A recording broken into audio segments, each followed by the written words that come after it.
정말 큰 리스크에 대해서 대비를 하고 충분히 준비할 때인 건 맞는 것 같다. 중소형주라든가 모멘텀 있는 주식들이 시세를 만들어 버리는 거지 그게 왔다라고 해서 시장을 돌려버린 건 아니에요. 고용 데이터의 내부를 다 들여다봐야 돼요. 경제 데이터 돌아서기 전에 주식을 섣불리 하는 건 문제가 있다.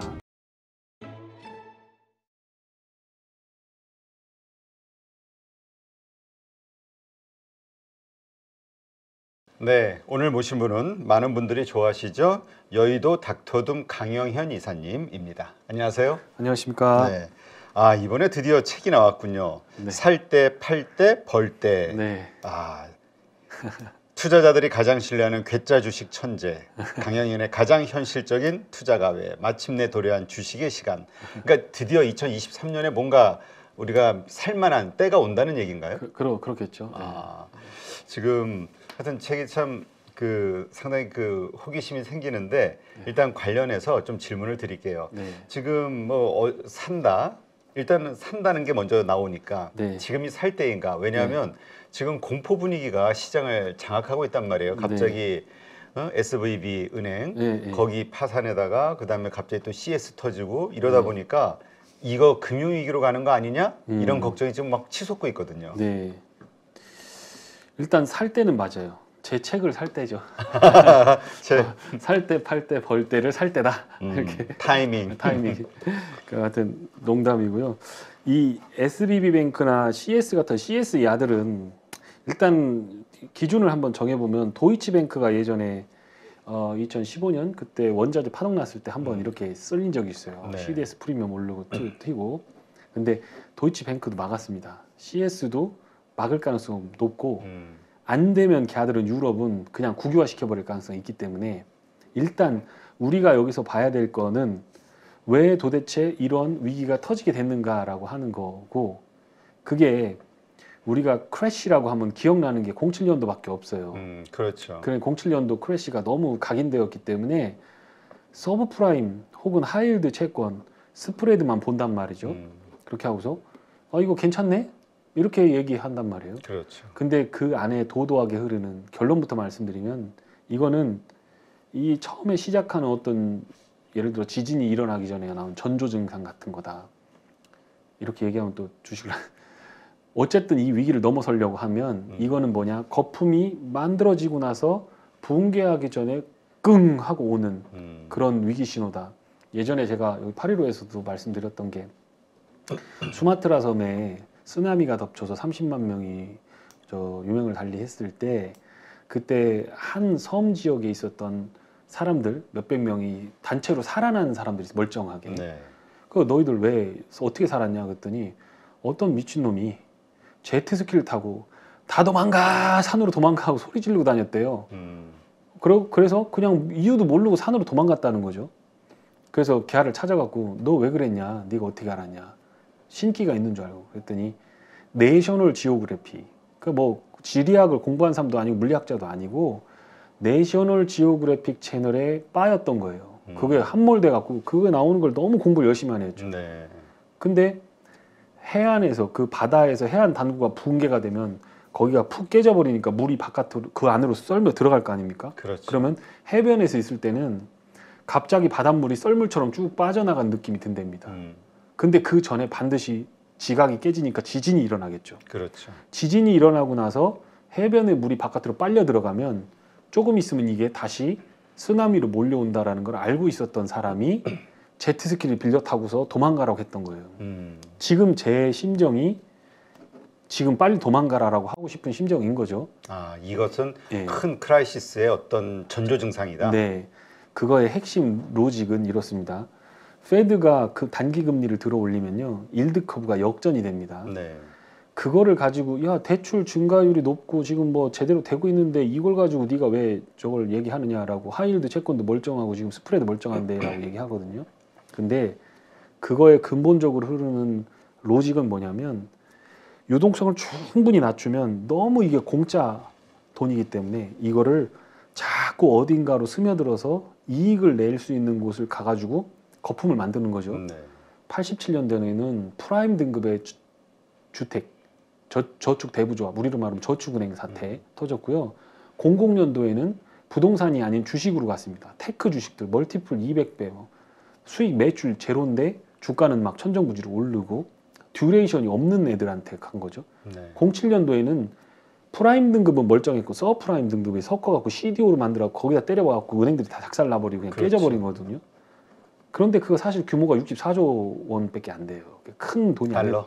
아니에요. 예, 아니 우리 돈으로 64조 원이 원래 깨진 게 64조밖에 안 돼요. 아, 깨진 게. 네, 근데 그게 막 폭증이 되면서 막 수천억 달러, 수천조가 된 건데 그렇죠. 원래 진앙지는 64조니까 지금 하는 일이 뭐냐면 야 64조면 막을 건데 640조, 740조 갖고도 안 되잖아. 그러니까 지금 막아야지 하면서 SBB뱅크 개입한 건데 돈은 한 푼도 안 들었습니다. 예금보험공사가 이거 나한테 자산 넘겨 내가 보증해 줄게. 찾아갈 사람 찾아가. 이건 살릴 수 있어. 만기까지 갖고 가면 돼 라고 한 건데 그거에 흐르는 핵심은 단기적으로 자금을 끌어다 장기에 투자하는 건데 이 장기로 투자한 돈이 회수가 안 될 경우에 이제 작살나는 거거든요. 그렇죠. 근데 지금 벤처 VC를 타고 지금 들어가서 그게 SBB뱅크가 깨지게 되는 그런 부분이 되는 거고 이 CS 크레딧 스위스 같은 경우는 누적적인 장외 파생 상품의 잔고가 문제입니다. 제가 뱅크 오브 아메리카 자료를 봤는데 걔들도 지금 한 1,300억 달러 정도 로스가 있습니다. 아, 그래요? 장부 평가 손실이. 뱅크 오브 아메리카 그 정도면 JP모건은 그보다 한 3~4배 될 거고요. 왜냐면 채권 잔뜩 다 들고 있잖아요. 우리나라 은행은 괜찮을까? 증권사는 괜찮을까? 자산으로는 잡혀 있어서 괜찮은데 재무제표로는. 네. 근데 그게 미실현 평가 손익으로 딱 잡혀 있는 거죠. 아, 근데 그게 부동산이 지금 가격이 안 떨어졌지 않습니까? 그렇죠. 상업용도 그렇고 부동산 사실 뭐 이렇게 치솟았다 이렇게 내려온 거지 산 가격 대비는 안 떨어졌거든요. 그러니까 그것만 안 떨어지면 버틸 수는 있을 겁니다. 근데 고금리 상황이니까 거기다가 여기서 여기 SBB뱅크를 지원하듯이 달러를 보증을 해주면서 결국에는 자산이 꺼지면서 돈이 증발을 해야 되는데 그거를 정부가 보증해 주는 게 뭐냐면 QT를 철회하는 거랑 똑같습니다. QE로 바꾸는 거랑 똑같습니다. 그러니까 이런 부분들이 생각해보면 이게 지수가 오르고 내리고의 문제가 아니라 정말 큰 리스크에 대해서 대비를 하고 충분히 준비할 때인 건 맞는 것 같다. 내일 로봇이 오르고 AI가 오르고 그렇게 하는 거하고는 별개로 매크로적인 부분에서는 큰 파열음이 나고 있는 건 분명한 것 같다. 네, 그렇게 생각합니다. 그렇군요. 네. 근데 일각에서는 지금 네. 이번에 이건 뭐 금융위기로 갈 단계는 아니다라고 보는 분들이 있어요. 왜냐하면 말씀하신 대로 이거는 자금의 그 불일치지 네네. 이게 무슨 어떤 자산의 엄청난 부실 이런 게 아니기 때문에 네. 그렇게 보는 분도 있고 이런 거에는 어떻게 보세요? 그게 맞는 말씀이죠. 지금 상태로 보면 경제가 늘 문제잖아요.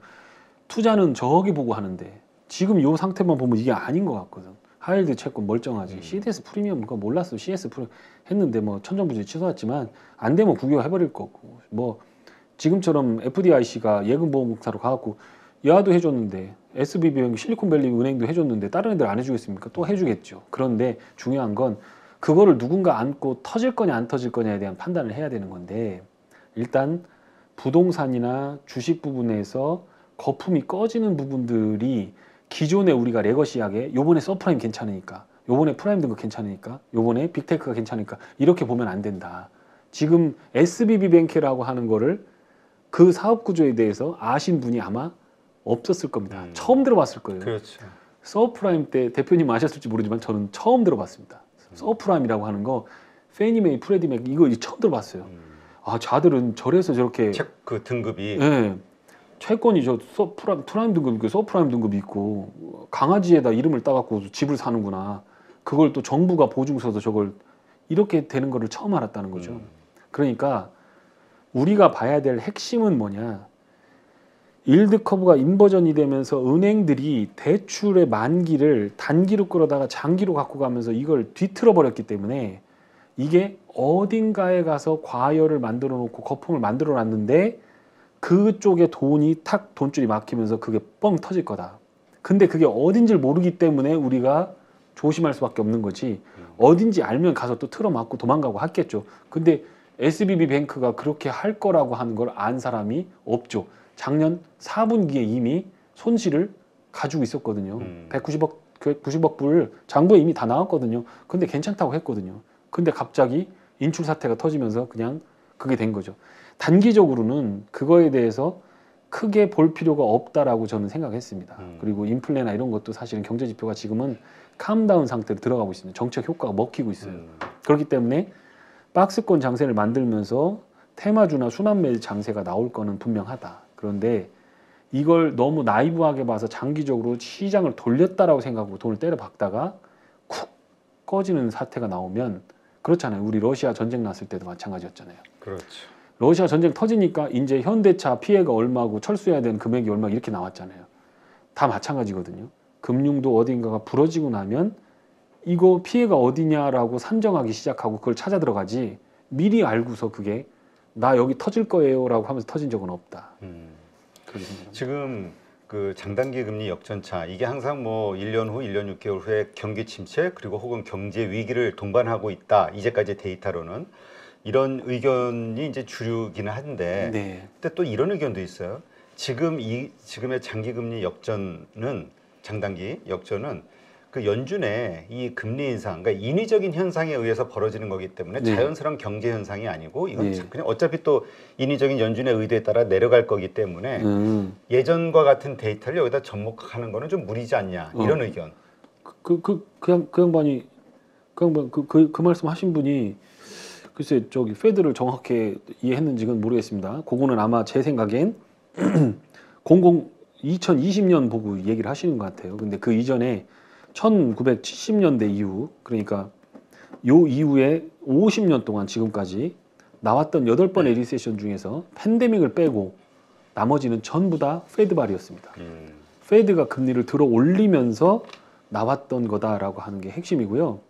페드가 금리를 들어 올리면 당연히 장기 금리보다 단기 금리가 먼저 반응하기 때문에 그거는 대수의 법칙, 자연수의 법칙처럼 이게 먼저 움직이게 돼 있습니다. 그래서 그걸 정책 수단으로 쓰는 거거든요. 수도꼭지를 돌리면 물이 줄어드는 것과 똑같습니다. 속도의 문제죠.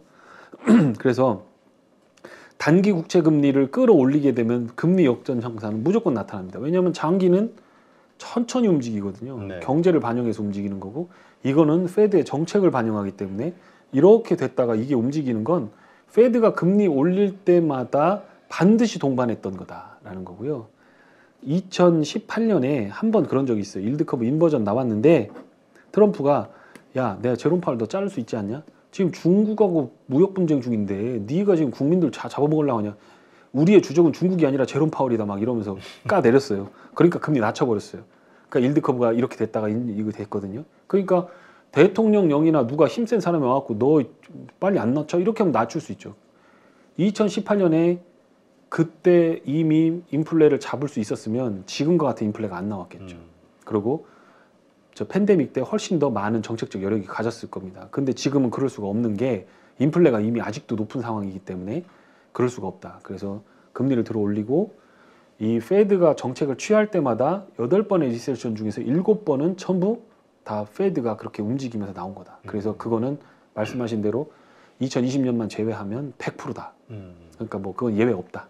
이렇게 볼 수 있습니다. 네, 그러니까 말씀대로 어쨌건 지금에 일어나는 그 장단기 금리 역전차 이것만 가지고도 큰 경기 침체나 어떤 경제 위기가 올 수 있는 네. 예고편으로 봐야 되는데 네. 거기에 이제 지금 이게 하나의 전조 증상이다. CVD, 그렇죠. CVB, 네, 네. SVB, SVB죠. 실리콘밸리 뱅크니까요. 그렇죠. 네. SVB나 CS의 이런 그 위기는 네. 그렇게 보면 되겠군요. 네. 지금 책에서 네. 계속 이야기하시는 게 개미들에게는 법칙보다 원칙이 필요하다 이렇게 얘기하셨거든요. 네, 이게 네. 무슨 의미입니까?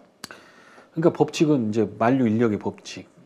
근데 뭐 미란다의 원칙 이런 거. 그 다음에 무슨 뭐 내 인생의 원칙은 거짓말하지 않는 거야. 그러니까 법칙이라고 하는 거는 인과적인 당연성과 어떤 당위성을 갖고 있는 거죠. 그 결론이 정해져 있는 거죠. 2 곱하기 3은 6. 6 아닌 다른 숫자가 안 나오는데 그럼 6은 2 곱하기 3이냐? 1 곱하기 6도 있고 12 곱하기 0.5도 있고. 그러니까 꼭 6을 만드는 게 꼭 2 곱하기 3만 되는 건 아니거든요. 예를 들면 제가 그 차트에 미쳐서 5년 정도 보냈는데 차트를 공부하면서 제가 그 차트 5년만 아니었으면 지금보다 내가 100억은 더 벌었겠다. 최소. 아 그래요? 예. 그렇게 생각을 했거든요. 근데 옆에서 보는 사람들이 너 차트 잘 보내라고 얘기하는데 저는 그거에 의지해서만은 하지 않거든요.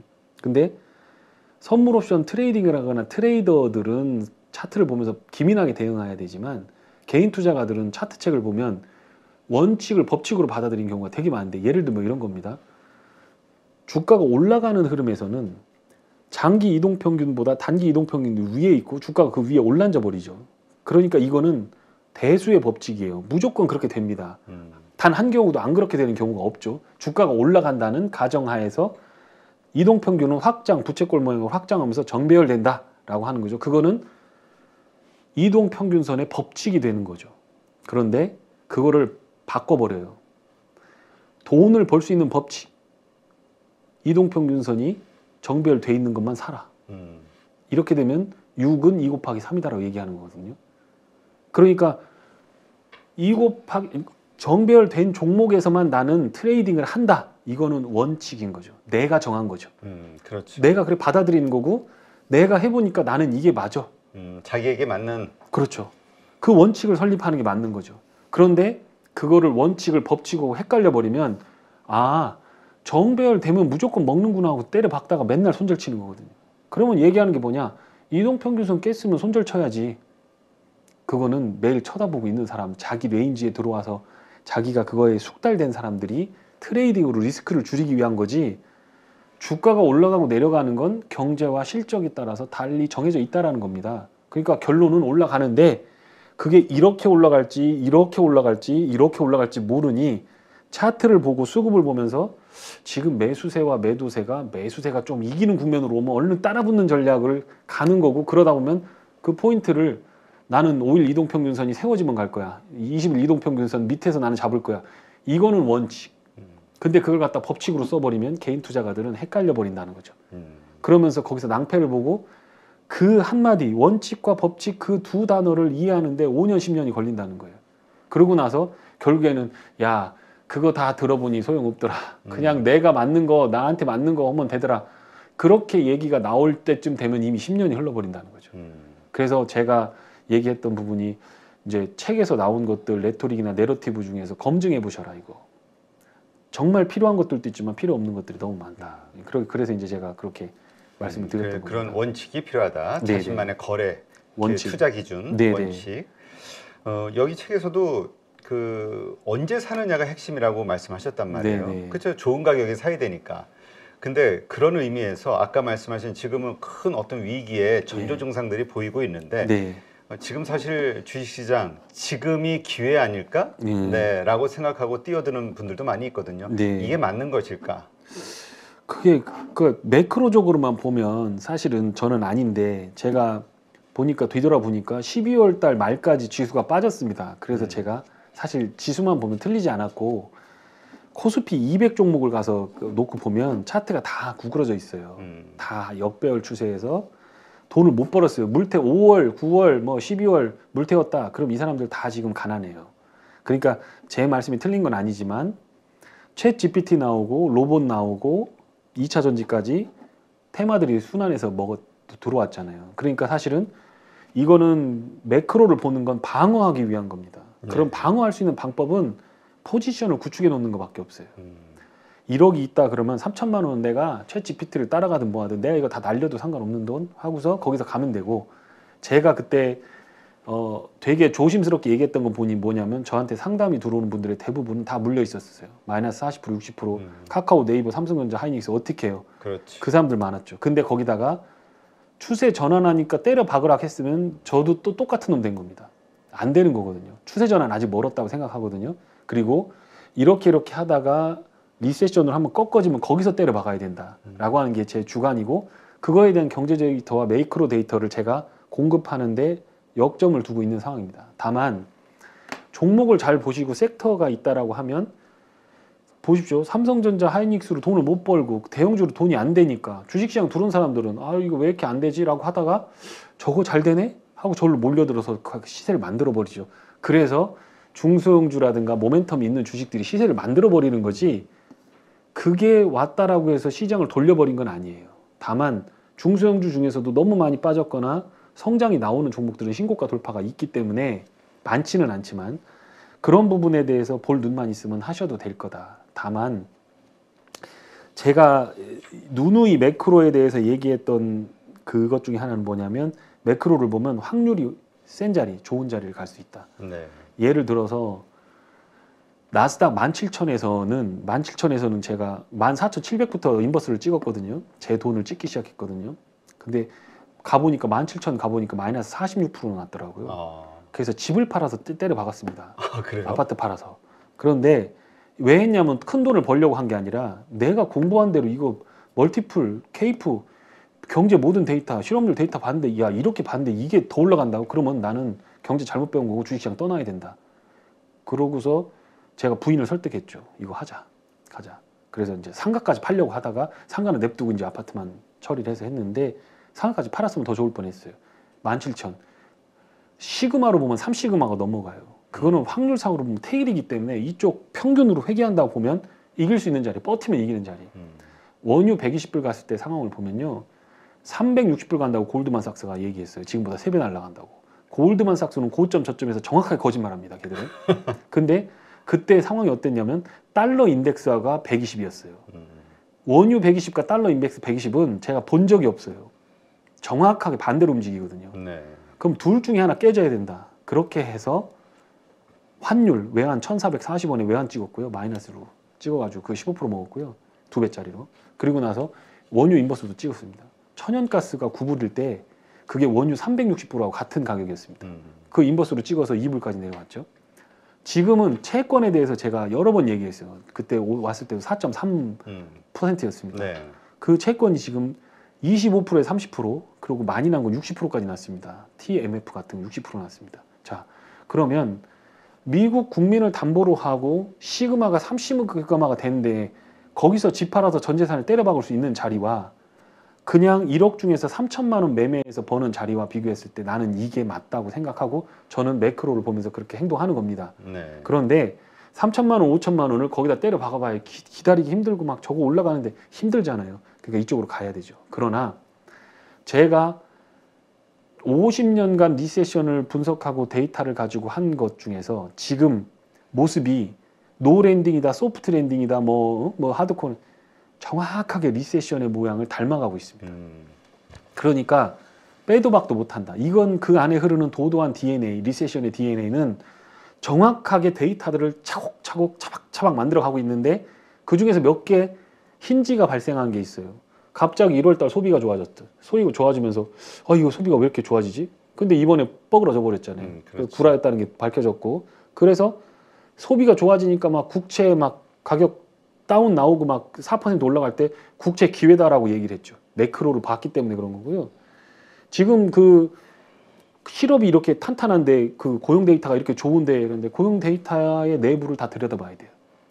리세션 때 나오는 비정규직 늘어나고 정규직 까지고 해고자들 숫자가 막 늘어나는데 그게 고임금 노동자들이고 그 사람들 놀아도 되거든요. 그동안 벌어놓은 게 있어서. 그래서 여행 다녀와서 파타임 잡만 해도 그 사람 먹고 살만 합니다. 그런 일들이 벌어지고 있어요. 그리고 부동산 문제도 마찬가지입니다. 부동산도 그게 지금 핵심이거든요. 이거는 정말 꼭 기억해 두셨으면 좋겠습니다. 부동산이 가격이 빠져야 돼요. 지금. 왜냐하면 건축 허가와 착공이 팍 부러졌어요. 지금 2년 동안 계속 부러졌어요. 보통 아무리 늦어도 8개월 이전에 다 부러졌어야 돼요. 네. 부동산 건설 현장이 사이트들이 다 닫혀야 돼요. 이렇게 부동산 현장이. 그런데 지금 계속 유지되고 있어요. 왜 그러냐면 2022년에 팬데믹 때 나온 것들 공사가 미뤄졌던 게 한꺼번에 다 진행되고 있는 겁니다. 그러니까 고용시장이 탄탄해 보이죠. 근데 실제로 보면 다 부러지고 있습니다. 그 데이터는 저를 믿으셔도 됩니다. 제가 면밀하게 90개 항목을 다 조사했기 때문에 전 믿으셔도 됩니다. 지금은 리세션으로 향하는 모든 데이터들이 방향을 풍향계가 그쪽으로 가리키고 있습니다. 한두 개 삑살이 나지만 걔들도 고장난 거지 결국엔 이쪽을 보고 있습니다. 그러니까 오긴 온다. 소프트 할 거냐 하드코어 한 거냐 이건 하드코어 될 가능성이 있다. 왜냐하면 실업 데이터는 더 좋아지기 어렵고 부동산 가격이 유지되기 어렵다. 그래서 빠질 거다. 시간이 걸리더라도. 그러면 그거에 미치는 소비가 부러지고 경기가 부러지는 건 안 좋을 수밖에 없다. 그래서 저는 그렇게 봅니다. 알겠습니다. 그러니까 지금은 언제 살 것이냐의 관점에서 봤을 때 살 자리는 아니다. 예, 돈을 때려 박을 자리는 아니고 제가 이거 책을 쓸 때도 개인 투자가 생각하면서 썼어요. 저도 월급쟁이였지 않습니까? 그래서 저 지금도 월급쟁이고 500만 원 그거 1000만 원 500만 원 받아가지고 그 500만 원 벌면 현금 500만 원 받으면 잘 버시는 분인데 그 정도 받아가지고 열심히 살아봐야 밥 먹고 점심 먹고 생활비하고 1, 200 모아서 1년에 1, 2천만 원 벌어서 그거 안 쓰고 악착같이 해서 5년 벌어야 1억입니다. 그 돈 때려박아서 나중에 1억 원이라는 돈이 얼마나 큰지 아실 거예요.